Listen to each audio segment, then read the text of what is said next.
మీ business ఏదైనా మీ ఊర్లో promotion చేయాలంటే అది సుమన్ టీవీతోనే సాధ్యం. ఇప్పుడే సంప్రదించండి. Welcome to Suman TV. నేను మీ చంద్ యాదవ్. ప్రస్తుతం విశాఖలో ఒక విషాదకర సంఘటన అయితే చోటు చేసుకుంది. ఇష్టపడి ఒక వ్యక్తిని పెళ్లి చేసుకుంది అనుష. అయితే పెళ్లి చేసుకున్న తర్వాత ప్రెగ్నెంట్ కూడా అయింది. మరి ఒక 2 రోజుల్లో ఎవరైతే ఉన్నారో అనుష 2 రోజుల్లో పాపనో బాబునో కనాల్సి ఉంది. అటువంటి సందర్భంలో నమ్మిన వ్యక్తే కాలయముడే, కట్టుకున్న భర్తే కాలయముడిగా మారి నిండు గర్భిణిని చంపేసిన ఘటన అయితే విశాఖలో చోటు చేసుకుంది.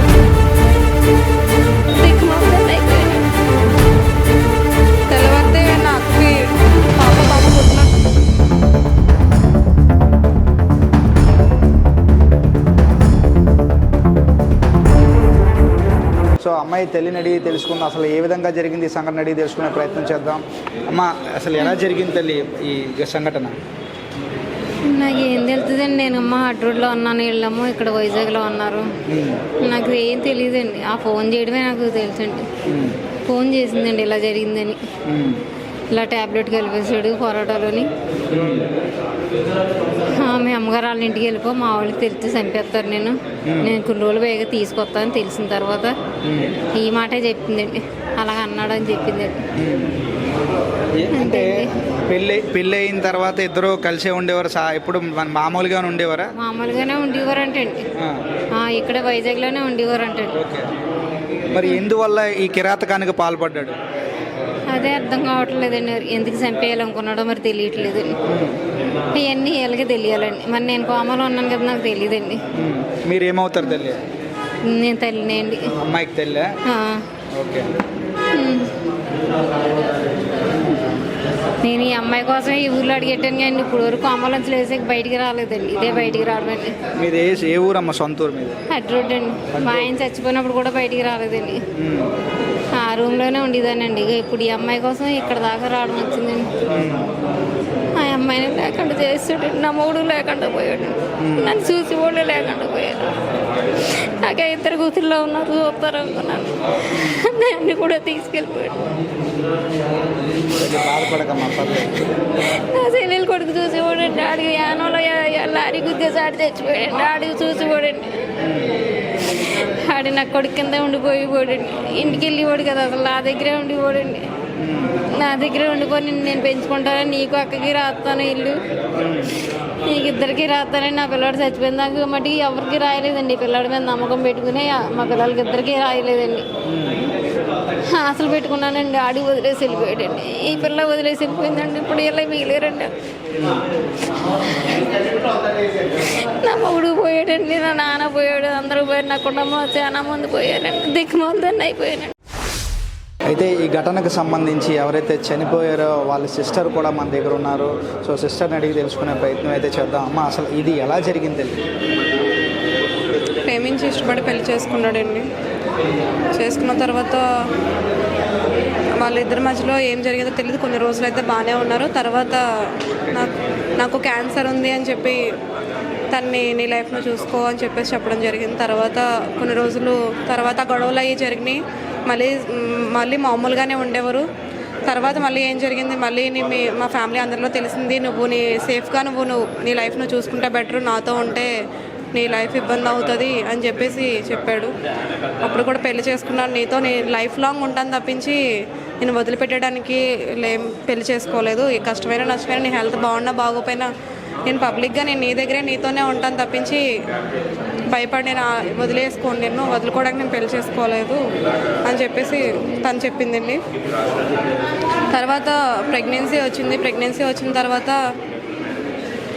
వచ్చిన తర్వాత తనకి దగ్గరుండి చూసుకోవడం మరి బాగానే చూసుకున్నాడో లేదో మనం పక్కన లేము కాబట్టి మరి చూసుకున్నాడు. తర్వాత మన ఫొలటో తాగాలని ఉందంటే అది తీసుకుని వచ్చాడంటే అందులో ట్యాబ్లెట్ వచ్చింది. తను తాగుతూ ఉండగా ట్యాబ్లెట్ వచ్చింది ఏంటని చెప్పేసి అడిగితే ఎందులో ట్యాబ్లెట్ వచ్చింది?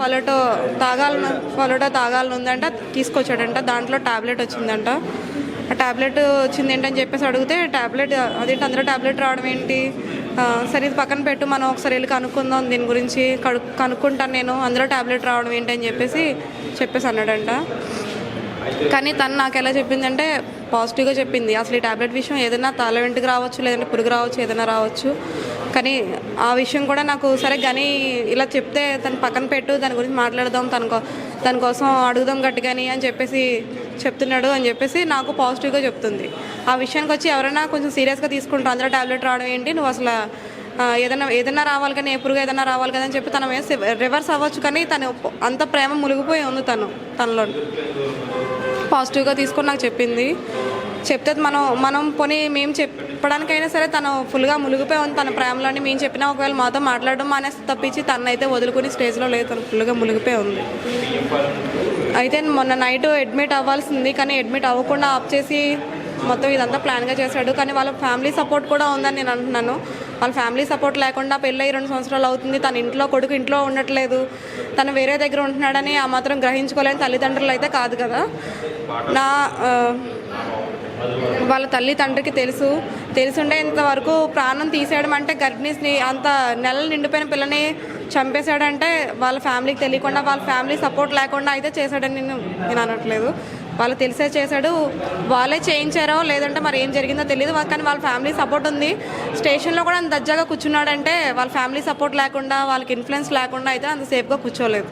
తను ఇష్టపడి పెళ్లి చేసుకుంది ఆ అమ్మాయి. సో నిజంగా క్యాన్సర్ ఉందని చెప్పాడు ఆ అబ్బాయికి. నిజంగా క్యాన్సర్ లేదు, ఏమీ లేదు. కొన్ని రోజుల టాబ్లెట్ అని లేకపోతే మనీ ఇబ్బంది అని అదని ఇదని మొత్తానికి ఏదో ఒకటి చెప్పి తన్ని వదిలించుకోవడానికి ట్రై చేసేవాడు.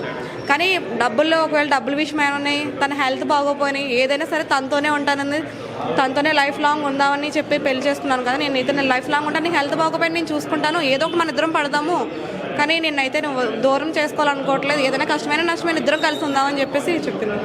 సో అమ్మాయి అంతగా ప్రాణంగా ప్రేమించింది. తనకి నిజంగా క్యాన్సర్ అంటే ఉన్నదో లేదో పక్కన పెడితే అది అబ్బాయి చెప్పినా కూడా ఇద్దరు కలిసి ఉందాము, మన ఇద్దరం కలిసే కష్టం నష్టం కలిసి భరిద్దామంటూ కూడా అబ్బాయిని చెప్పింది. సో ఇటువంటి సందర్భంలో అబ్బాయి ఎందుకు ఈ అఘాయిత్యానికి పాల్పడ్డాడు? నాకు తెలిసి ఆ ప్రేమ ఫస్ట్ స్టార్టింగ్లో ఉంటుంది కదండి, దాన్ని ఏదో పెళ్లి చేసుకోవడం అయితే చేసేసుకున్నాడు. కానీ మరి మోసి తీరిపోయాక మరి ఏం చేశాడో తెలియదు. తర్వాత మరి వాళ్ళ ఫ్యామిలీ అయినా ఒప్పుకోక సరే తిన లైఫ్ ఏదో తిని చూసుకుందామని చేశాడో లేదంటే వాళ్ళ ఫ్యామిలీకి ఇష్టం లేక తిని ఎలా చేశాడో తెలీదు. మొత్తానికైతే దీన్ని వదిలించుకుందామని ప్రయత్నమే ఇవన్నీ. చాలా 2-3 ప్రయత్నాలు కూడా మాకు తెలిసినంత వరకు, తను చెప్పినంత వరకు 2-3 ప్రయత్నాల్లో కూడా తను వదిలించుకోవడానికి ప్రయత్నించాడు. కానీ వదిలించుకోవడానికి ప్రయత్నిస్తే అది అవ్వలేదు. డెలివరీ అయితే 2 ప్రాణాలు, లేదంటే ఇప్పుడైతే ఒకటే ప్రాణం అని చెప్పి గట్టిగా ప్లాన్ చేశాడు. డెలివరీ అయినా అడ్మిట్ అవ్వకుండా ఆఫ్ చేసాడంటే ఇది ఖచ్చితంగా వాళ్ళ ఫ్యామిలీ మొత్తం అందరూ వీళ్ళ ప్లానింగే, తను వదిలించుకోవడానికే. అమ్మాయి ఎట్లా చనిపోయిందమ్మా మొత్తానికి? ఎలా చనిపోద్దండి, ఉండేది ఇద్దరు ఉంటారు. అమ్మమ్మ వచ్చింది, అమ్మమ్మ అప్పుడప్పుడు వస్తుంది అనమాట, తినకి ప్రెగ్నెన్సీ కదా అని చెప్పి ఎవరు దగ్గర ఉండట్లేదని అప్పుడప్పుడు వచ్చి వెళ్తూ ఉండేది అమ్మమ్మ. అలాగే నిన్న సండే మార్నింగ్ అనుకుంటా ఆఫ్టర్నూన్ అమ్మమ్మ వచ్చింది. ఇలా మొత్తానికి ఏదో వండి పెట్టడం తినడం, వాళ్ళు ఏదో లోపలికి వెళ్ళిపోయారు. వాళ్ళిద్దరూ లోపల ఉన్నారు కానీ అమ్మమ్మ జర్నీ చేసి వచ్చింది కాబట్టి వేరే గదిలోకి వెళ్ళి అమ్మమ్మ పడుకుంది. లోపల వీళ్ళు ఏం జరిగిందో ఏమైందో తెలీదు. నైట్ వాళ్ళ ఫ్రెండ్స్ వాళ్ళతో కూడా వీడియో కాల్ నవ్వుతూ మాట్లాడిందంట. ఆ తర్వాత మరి వీడు ఏం చేశాడో తెలీదు. మార్నింగ్ చనిపోయి ఉండడం కూడా కాకుండా చనిపోతే తిన బయటకు వచ్చి ఫోన్ రీల్స్ చూసుకుంటున్నాడంట హ్యాపీగా కూర్చొని బయట డేర్గా. తను చనిపోయి ఉంది, బయటకు వచ్చి రీల్స్ చూసుకుంటున్నాడు. ఏం తెలియనట్టు అమ్మమ్మ ఏమో వెళ్ళి లేపుతుంటే లెగట్లేదంట. లేకపోతే అను ఏమైంది, అను లెగట్లేదు అంటుంటే ఇలా గట్టిగా ఏదో హార్డ్గా ఇచ్చేస్తున్నాడు తన్ని. ఎవరన్నా స్మూత్గా అను ఏమైంది అని కొంచెం ఆరటంతో ఉంటారు. కానీ అతను అలా కాదు, టప్ అని కొట్టేయడం, లెగట్లేదు ఇంకా అయిపోయింది అని చెప్పేసి వదిలేసి ఇచ్చేసి అలా చేసి లేదు ఇంకా అయిపోయింది అని చెప్పేసి సింపుల్గా దులుపుకుంటున్నాడు. ఒక ఆడపిల్లకి నిజంగా ఇష్టమైన వ్యక్తిని పెళ్లి చేసుకోవడం ఒక ఎత్తు అయితే, నిజంగా పిల్లల్ని కనడం ఒక ఇది ఉంటుంది. సో అటువంటి నవమాసాలు మోసే ఒక బిడ్డని కనేందుకు కొద్ది రోజులే మిగిలి ఉంది. ఇటువంటి సంఘటనలో ఇటువంటి పరిస్థితుల్లో అట్లా తన భర్త ఈ విధంగా చంపేయడం ఎంతవరకు కరెక్ట్ అంటారు? తెల్లవారితే నా అక్కకి బాబు పుట్టిన నా అక్కన ఎంతో హ్యాపీగా ఫీల్ అయ్యి హ్యాపీగా ఉండేది. మేమందరం కూడా ఎప్పుడు వస్తామా అని ఎదురు చూసి నా బాబు పుడతారా అని వీడియో కాల్స్ మాట్లాడి బాబు ఇక్కడ ఉన్నాడు అని ఎన్నో చిన్న మెమరీస్ అవన్నీ చెప్పుకుంటూ చాలా హ్యాపీగా ఫీల్ అయ్యేది నాకు డెలివరీ అయితే. కానీ అది అవ్వకుండా ఆఫ్ చేసి ఇదంతా కావాలనే చేశాడు. కానీ నా అక్కన వదిలేసిన పని బాగుండు కానీ ప్రాణమే తీస్తాడు ఏకంగా. సంతకాడ హాస్పిటల్కి వచ్చారు, హాస్పిటల్కి వెళ్ళేసారండి, వచ్చేసారు. అమ్మమ్మ హాస్పిటల్కి వెళ్ళామే, బాగానే చూసింది, బాగానే ఉన్నది అన్నది.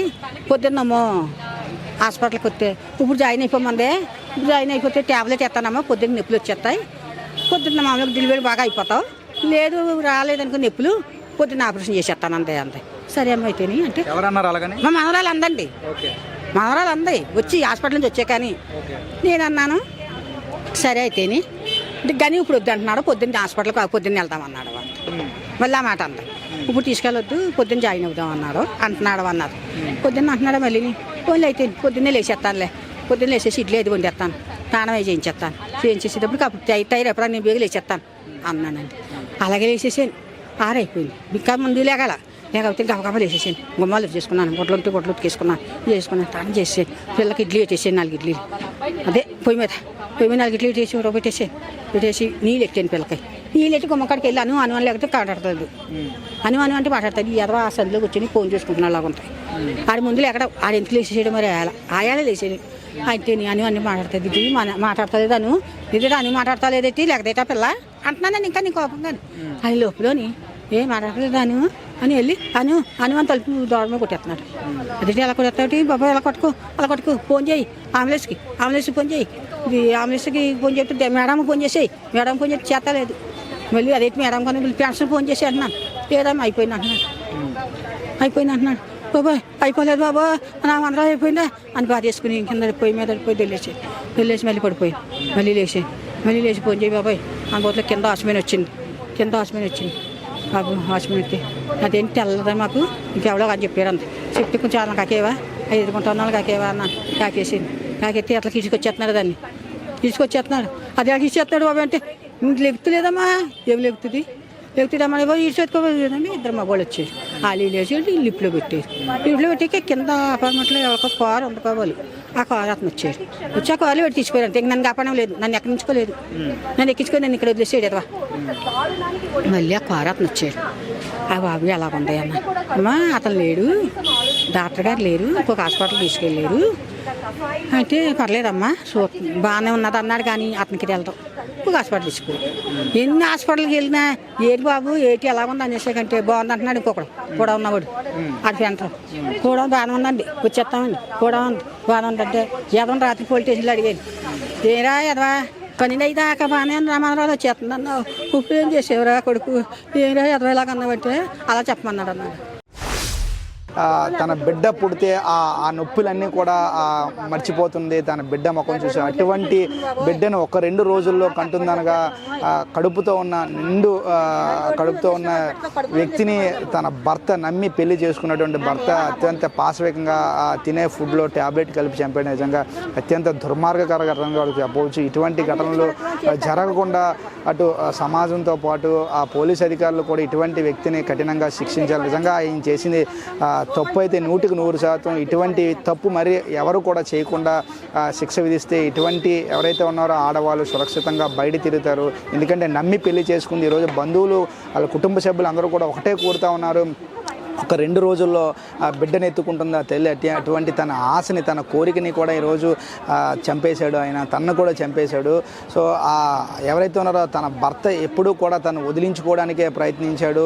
తనకు క్యాన్సర్ ఉందని చెప్పి నమ్మించాడు. క్యాన్సర్ ఉన్నా కూడా ఎవరైతే ఉన్నారో ఆ భార్య నీకు క్యాన్సర్ ఉన్నా పర్లేదు, నేను కష్టపడతాను, మన ఇద్దరం కష్టపడదాం, బతుకుదాం, నేను బతికించుకుంటానని చెప్పింది ఆ తల్లి. అటువంటి ఆ తల్లినే చంపేశాడు ఈ మానవ మృగం. ఇప్పటికైనా అధికారులు అందరూ దీనిపైన వేగంగా విచారణ చేసి ఫాస్ట్ ట్రాక్ కోర్టులో ఎవరైతే ఉన్నారో ఆ మానవ మృగానికి శిక్ష వేస్తారని అందరితో పాటు మనం కూడా కోరుకున్నాం. చూస్తూనే ఉండండి సుమన్ టీవీ. వీడియో జర్నలిస్ట్ రవితేజతో చందు, సుమన్ టీవీ, విశాఖపట్నం.